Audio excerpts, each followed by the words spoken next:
Welcome back, dear listeners, to another powerful episode of Mind Over Masculinity, the podcast where we stop asking men to man up and start exploring what it really means to rise up.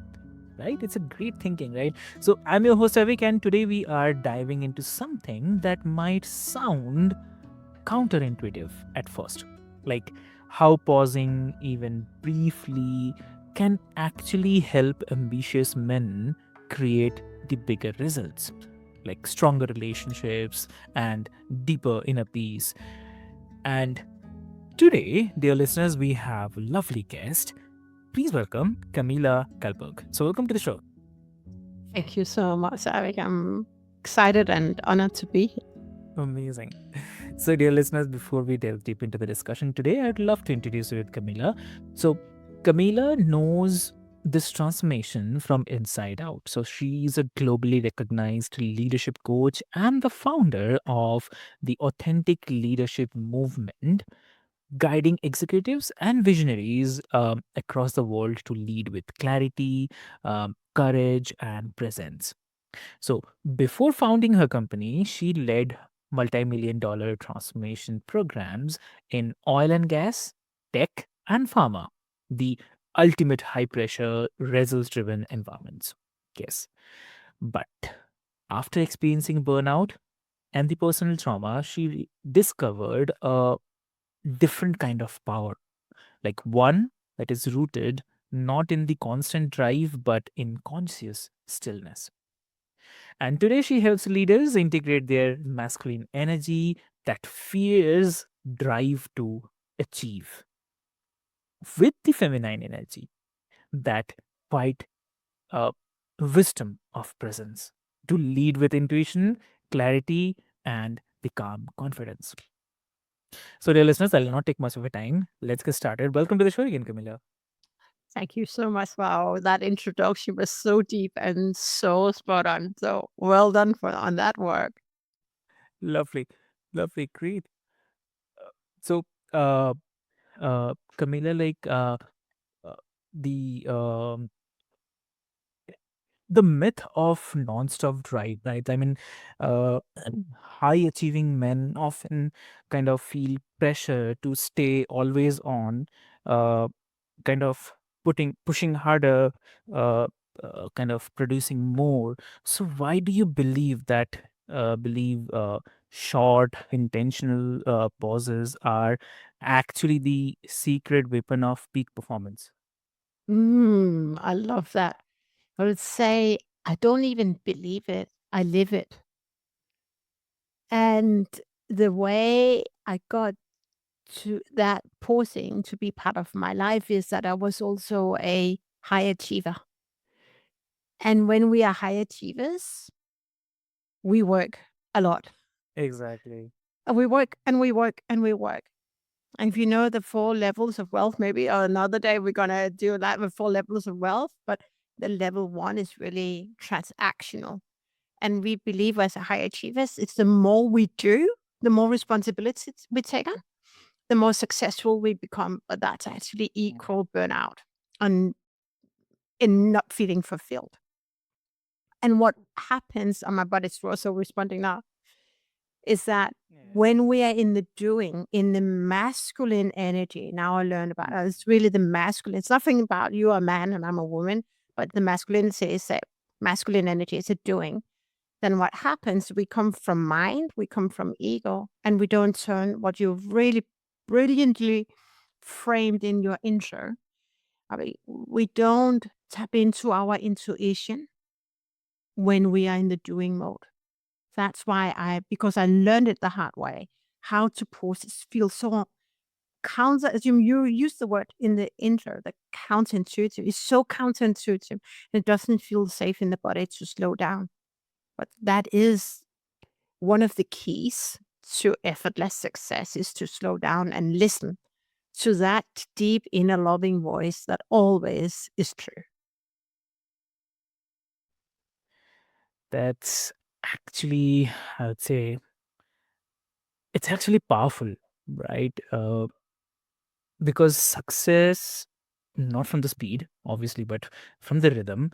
Uh, the pause becomes the part of performance. So uh, yes, definitely, which I feel. And also, if I have to ask, like, what happens neurologically or maybe energetically when we stop doing and allow space to simply be? What do you say? Oof, that's deep. And that's such a good question. What happens when we allow pause to happen? Okay, there's different things that happen. First, and that's where I I've been trained and I train my clients to hold the pause for at least 5 seconds or 10 seconds. We can hold for 15 seconds. That's good.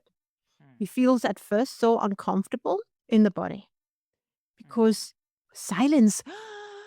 What will you say? Right? I get so my body starting to react.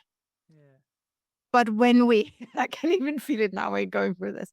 But when we know the art of pausing and holding the pause, what we do, and here's what is so powerful, is that, and I think I created a video on that yesterday. Anyway, what happens is that you give yourself the space to think. You give yourself the space to feel your emotions and dare say, okay, right now I'm feeling tense or I'm feeling frustrated. What's going on and why that? I'm just want to honor that. But here's what's more powerful. I think it can it be even more, but as powerful. And I try and circle back is that when you pause in the meeting, you also give all the other people a space to breathe Exactly. and then report back. Thank you for pausing. It actually gave me time to reset. It's Yeah. so powerful, but we don't learn it in school. So we have to learn it from other channels like this channel, right? This show, the power of pausing. Yeah. Wow. May I add something else on this? Definitely. Definitely. So there's two ways you can pause. Okay. Uh, there's in the beginning, as you sit there. We remember I learned that 15 years or 20 years ago. Have both your feet on the ground because then you are connected with earth, and in the moment you are still within. But then and close your eyes. That's the best thing like meditation. Close your eyes. But if you cannot pause when being in the room, if the outer energy is too loud, or your emotions are too loud, then leave the room. That's the best thing you can ever do to reset your nervous system. To use as pause for you and not against you. Exactly. Exactly. Wow. And I definitely want to talk about this very famous word, which we nowadays kind of take it as a badge of honor, which is burnout. So, uh, so, so, um, like you have coached leaders across Fortune 500 companies who hit that kind of invisible wall, um, achieving extreme. I mean, um, kind of outside but feeling empty inside, right? Achieving outside and feeling empty inside. So what usually brings them to that breaking point? What do you think? What usually, and just say that again. I mean, what usually brings them to this breaking point that they feel that externally they have achieved everything, but internally it's nothing. I mean, Okay. it's empty. Yeah. Yeah. I think there's something else that awakens that, but they don't know that they are empty within. Or may some of them know, but Yeah. I couldn't know. I couldn't feel that something had to shift, right? But that feeling empty within, I think the breaking point is that they pick up a post, they listen to a podcast, the conversation in written form or like listen, verbal format, and then say, "Oh wow, I can actually recognize what is being said." And oftentimes, the high achievers, we've been in this drill for years, so it's just become a way of living. Correct. Yeah, and it's a doing, it's the same time, it's the same thing, it's the same thing. But when then they reach out and they reach out for something else. Let me have a tool. And then they ask you questions and you're like, how happy are you in this? I'm fine. Right. But what if you could feel amazing? what needed to shift. Exactly.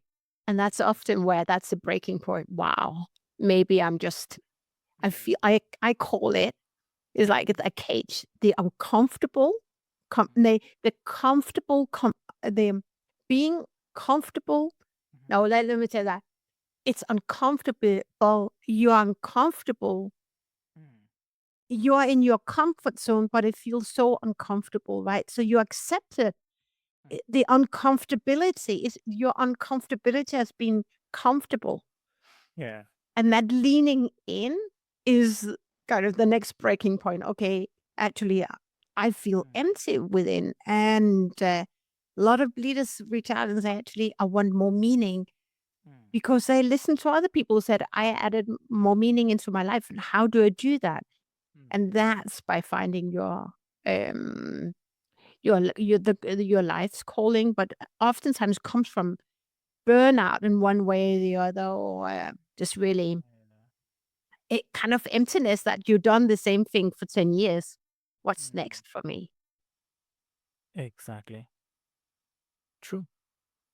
So, I mean, what kind of shifts when a man learns to integrate both? I mean, to lead from both power and presence.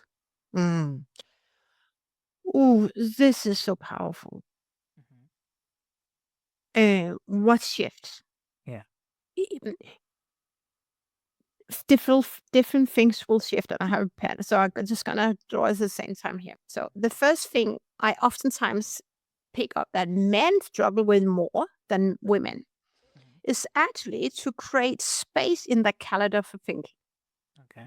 I cannot say because I don't have data whether that is male male leader challenge. I don't have the data, but it just seems that it's easier for women to block time for reflection in the daily life in the calendar. But when men do that, it's the same. We're all human beings. Yes. Then they slow down and then they get focused on the big goal, on the big why. And then they can circle back and they will circle back to their customers, internal, external, the clients. And they are more at inner peace rather than in the doing mode. So accepting this challenge to add in more pauses in your calendar help also men to reflect on the work, on the path, on the bigger problems and not just the problems at hand, which really are never really the real problems. Correct. Got it. Got it. So, ooh, I mean, it's such a kind of revelation. I mean, it's not about softening masculinity, but it's all about refining it. So, exactly. Yeah.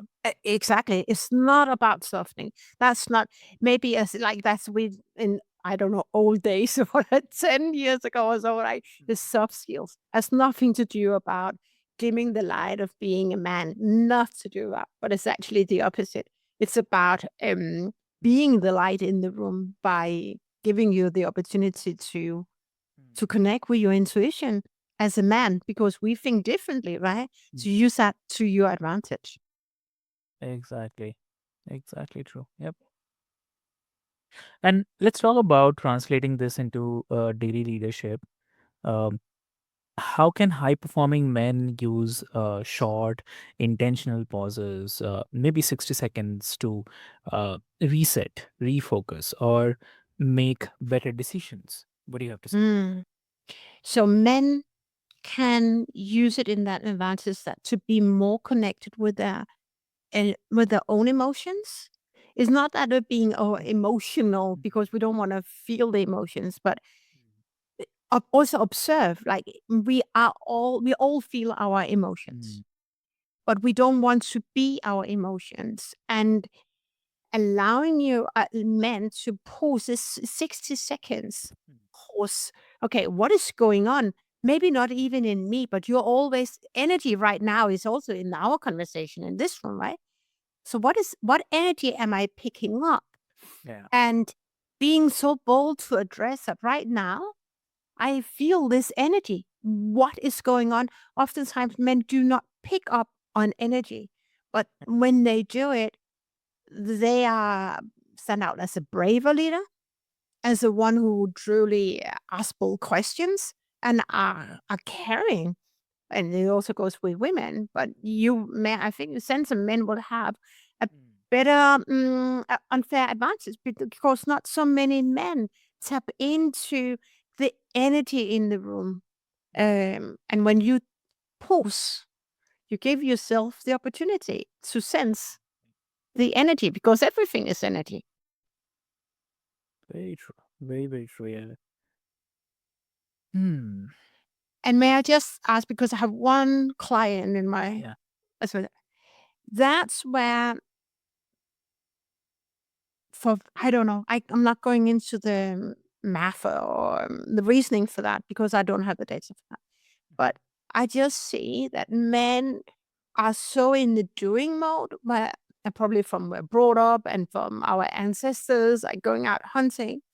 But Yeah. then that sometimes also when men get high achiever men get feedback, grow your emotional intelligence, and then reach out and say, how do I do that? Actually slow down and be more present in the room, bring more of you into the game. And when they plug in time to reflect, time to sense what is that energy in the room rather than just, okay, then we do this and this and this and this. That's very masculine energy. But actually, what why are we asking this question? What if we did it something differently? Or why, Matilda, are you proposing this? Yes. That men get just such a an advantage of slowing down. Exactly. Exactly. Thank you so much for sharing that. I mean, it's really, very important for everyone to know about all this. And also, like, I mean, I supposed to ask that if there a particular ritual or maybe kind of practice uh, that you teach that helps busy leaders integrate this consistently. Mm, there are different tools I teach. Mhm. The first thing is to, so we can, thing to know is that we cannot figure, we think we can, but we cannot figure everyone else out if we don't know ourselves.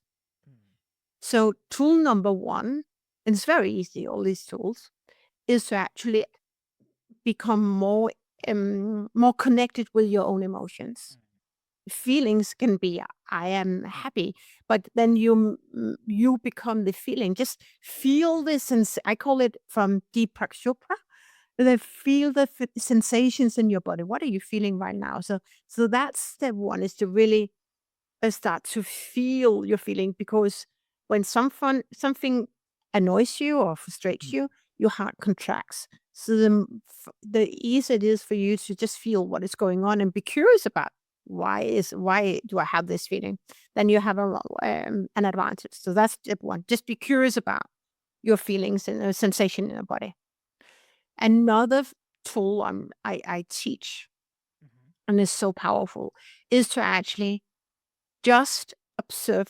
Maybe next time, dear listener, when you are in a meeting, go into that meeting with that one purpose, to observe the energy in the room. Just observe. Sense, what are you sensing, because there's energy in that room. And if there's any frustration, if there's any friction, dare to call that one out. It's a really good tool to call out. Right now, I'm sensing you're frustrated. Why are you frustrated? Oftentimes, we label people as, you are frustrated because of, we think we know the reason why, but call out people we love. Why are you frustrated? Another very, very powerful tool. You will be surprised what will be revealed. Mm, exactly. That's so practical, I would say, and obviously, like clarity as a habit and not as an accident. So, uh, this is something I love the most. Yep. And also, like when men learn to balance doing with being, how does it affect their relationships? I mean, with the teams, partners, or even themselves? What do you say? Mm. When they're going from doing to being, was that the first one? Yeah, yeah. Yeah. Yeah. Mm. So it's shift at all levels or in all areas of life because the more connected we are with ourselves, Yeah. the more men build deeper relationships with their spouse, with a partner, with their children. And when I say this, that's something a really important download is that deeper relationship is that you see people as who they are, the souls behind the title, the soul behind the name. Yeah. And when you connect, there's also going into Kabbalah, seeing the soul, but that is, and this next level leadership, it's next level leading, it's next level being. When you see the soul, why are you frustrated or that soul is happy, be curious about that because what most people crave and miss at work or at home is to be seen. Yes. Yes. Yeah. But Exactly. when men can see that, also women, but men, if we can just see what is, not observe, then at home you will see your spouse in a very different light and connect with her Mhm. as who she really is, the struggles she really is. Maybe she's not even consciously aware of what is going on in her inner world. But Yes. will be the catalyst Mhm. to open up, awaking her to a deeper understanding of what needs to be worked on. Right. Exactly. Mm. Exactly. Yep. And also, one more thing. I mean, you mentioned about the intuitive downloads. So, for a man who's used to logic and strategy, what does trusting intuition actually look like in action? What do you have to say? Oh, I love that. Yeah. Thanks for Yeah. bringing that up. Bring you. Mm. Mhm. So that's true. Logic. I also say that's also my view. Women who are very like to the logic, to the data, we need logic, but that intuition is what your inner knowing tells you. Yeah. And that's a download. And I just use it now. So thanks really for calling that out. That's Mm. it, intuitive. That was a voice in the story I just needed to share. Mm. And the moment you allow yourself Mm. to, and that's another my logic. I've been also been very logic. Mm. But when we are logic, we come from head. Yep. We don't come from heart. But when we come from heart and just allow ourselves to be, Mm. things flow differently. You just get this. Oh, but I just was thinking about this. Could it be? But when we are logic, we think we know the outcome. There is only one way to the outcome. Mm. But when we drop into our heart, that's really is what do we call it? It's a centric leadership. That's Mm. people first when we come from heart. So that's another very powerful tool your audience can tap into. It's just really the, what I know to be true. The most successful mentors and business leaders out there. Some of them are also men, and some of them I work with. They're very intuitive, and the more intuitive you are, Mm. the more you just know. That's a knowingness. Yeah. This is just the right way to go. Logic cannot explain everything, but you just know by heart and body that this is what we're going to do next. I can't explain it. I just know. Have you ever been there yourself, Avik? Not exactly. I remember, but I mean, it happens. Definitely, it happens. Uh, It happens. And that's where the intuition, your intuition, I'm sure you maybe just have not been that aware, but you Mhm. just know that this is the right next step to go. Exactly. I mean, what happens is like sometimes, I mean, whenever something happens, that I get to know kind of before that thing get executed. I know like what will be the output or maybe what will be the outcome basically. So and when it is done and same thing happened, then I realized, oh, how did I know that? I mean, I knew this happened. So yes, that is something happened. Yes, that something happened, obviously. Yeah. And that's the power. Well, in my coaching, is that's also about vulnerability. We talk about the pause, right? But in corporate, I had to. There's so many things as we're talking about. I had to unlearn. Mm, In corporate, we're used to run on logic. We're used to run on data, mm, and we come from heads. We think we know everything, but what happens is that we replicate the past rather than actually leaning into the unknown where the future is mm, created. But when we come from head, it's so heavy. But dropping into your heart, that's also a very powerful tool for men, is men and women, but here for your male audience is that when we allow ourselves just to be, it's also more effortless. And then you will take better decisions or you ask better questions when you drop into your heart. exactly. Mhm. True. So, amazing. I mean, that's beautiful. I mean, intuition as intelligence in its purest form. I mean, clear, calm, connected, definitely. So, uh, Camilla, thank you so much for bringing such presence, grace, and grounded wisdom to this conversation. And I would say that you have reminded us that the leadership and masculinity is not about intensity, it's all about the integration. So, uh, exactly. Exactly. True. So, I mean, anyone who is listening right now, or maybe you'll be listening later. So maybe it's a time to, I'd say, stop chasing the next milestone. Just wait and take a deep breath. And because sometimes the greatest breakthroughs happen in the pause only between the actions, right? So, yeah. And Camilla, if someone wants to connect with you, what will be the great medium to connect? So they can find me on LinkedIn. I think I'm the only one called Camilla Calberg. We're not so many on this planet. Exactly. And they can also find me on YouTube, called Camilla Calberg, where I upload my stories, my transformation. There's a lot of tools also for people who are going through on job search, for example. Seems to be some videos that are very different and hitting. Hmm. Little bit on Instagram, it's Camilla Calberg, and also my website, camillacalberg.com. Exactly.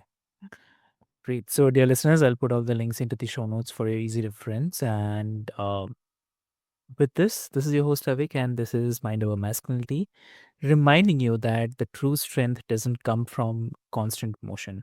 It comes from the courage to be still. So, until next time, lead boldly, pause often, and remember that your presence is your greatest power. So, thank you so much. Thank you for being here.